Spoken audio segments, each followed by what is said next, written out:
दायो माने आं जेखौ सानाखैमोन 14 चिरां दुवार्सआव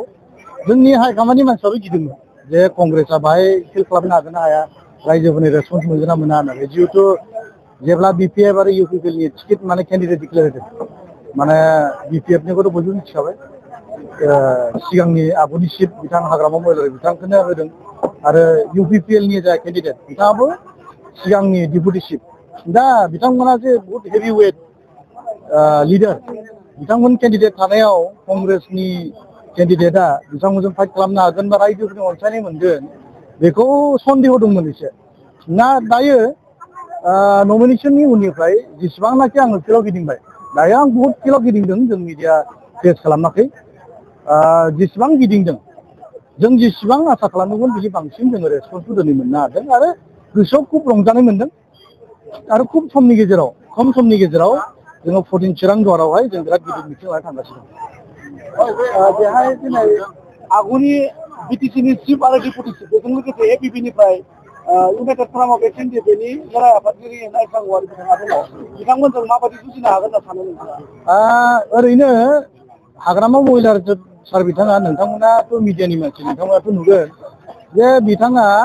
कंग्रेसखौ ओरैनो मोनसे 3 नाम्बाराव दं होननानै बुंबाय थानाय खिन्थु आं दायो जेखौ नुदों कंग्रेस दोलो हिसाबै चिरां दुवाराव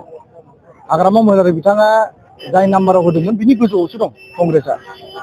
बेनिखायनो जोंनि फाइदा गाज्रि नङा जोंनाव बहुत साइलेन्ट आरो इमसनेल भट जागोन कंग्रेसआव बेखौ बिथांमोना दिनैहाय गावसोरबो बुजिदों आरो हाग्रामा महिलारि बिथाङानो होन बा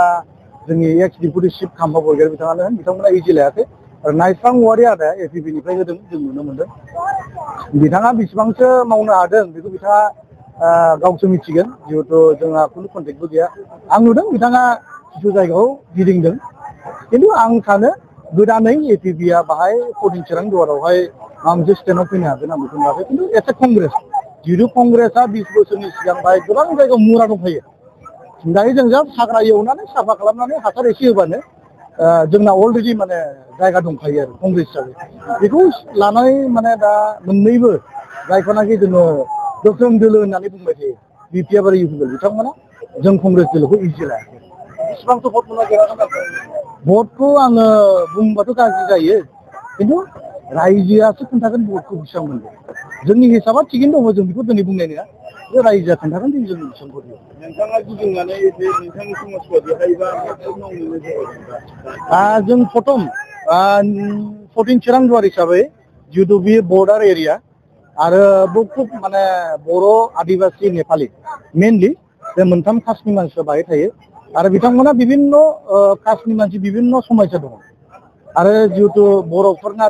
माखासे बिसेस समयसाफोर दङ माखासे समयसाफोरखौ जोङो अपेनलि जों बुंनानै जों माबानो हाया खिन्थु आंनि साननाया बे जितु 14 चिरां दुवारनि रायजो राजाफ्रा बिसेस 17 बोसोराव जि बिपिएफनिफ्राय आसा खालामदोंमोन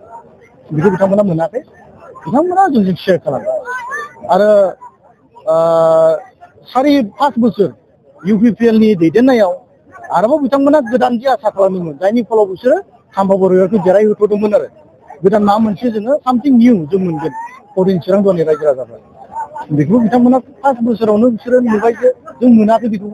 दा बेखायनो माखासे कमन इस्युफोरबो दं आरो सिरियास माखासे इस्युफोरबो दं 14 चिरां दुवार आं बेखौ दिनै नुदों बेखायनो आं सानदों 14 चिरां दुवारनि मानसिफ्रा जुदि जोंनो खनसे जुदि सुबिदा होयोब्ला आं सानो जिहेतु 26आव जोंहा गुरु गगৈनि नेतृत्वआव आसामाव कंग्रेसफोरा दानो थांगासिनो दं बेखौ नाहरो अब्ला जोङो 14 चिरां दुवारनि रायजो राजाफोरनि जिनाखि माखासे थालांनाय जि इस्युफोर दङ रायजो राजाफोरनि समयसा बेखौ आं सानो जोङो सुफुंनानै होनो हायो चिरां दुवार हिसाबै नोंथाङा गसंनाय दा बे नोंथांनि गसंनायावहाय बिपिएफ आरो इउपिपिएलखौ माबायदि गोहोम गोग्लैगोन माबायदि खहा जानो सानो बिपिएफ जिहेतु बिपिएफ हिसाबै बिथांमोना जि 17 बोसोर सरकाराव दंखायोमोन आरो बिथांमोना जथेस्थ भट बेंक दङ बिदिनो जों बेखौ 2020 सनाव जों नुदों जे बिथांमोननि बिपिएफनि भट बेंक बियो कमप्लिटलि माने इउपिपिएलजों मार्चाप जानानै रनजित बसुमतारी बिथांखौ देरहानायखौ जों नुनो मोनदों दा बिपिएफ हिसाबै 2020आवनो खमखा भट रेसिय'आ जेननायनि मोनसे पर्यायाव दायो 2020 सनाव UPPL देरहाबाय मेजरिटी भट मोननानै किन्तु एसे बावैसो सिगां नोंथांमोनानो नुदों 14 चिरां दुवाराव मा समस्या जादों UPPL नि गेजेराव दोलो मोननै जानायखौ जों नुनो मोनदों सांग्रां बिथांखौ लानानै दा अब्ला BPF आ अलरेडि जेननायनि भट बेंकआव भट माबा हिसाबाव दंखायो 2020 आव आरोबाव फैयै फैयै 2025 आव UPPL दोलोआ बिथांमोननि भट शेयारआ अलरेडि मोननै जानानै दं अब्ला बिथांमोनाबो देरहानायनि फर्जाव इसिबां गोरलै दं जों बेखौ नुवाखै आरो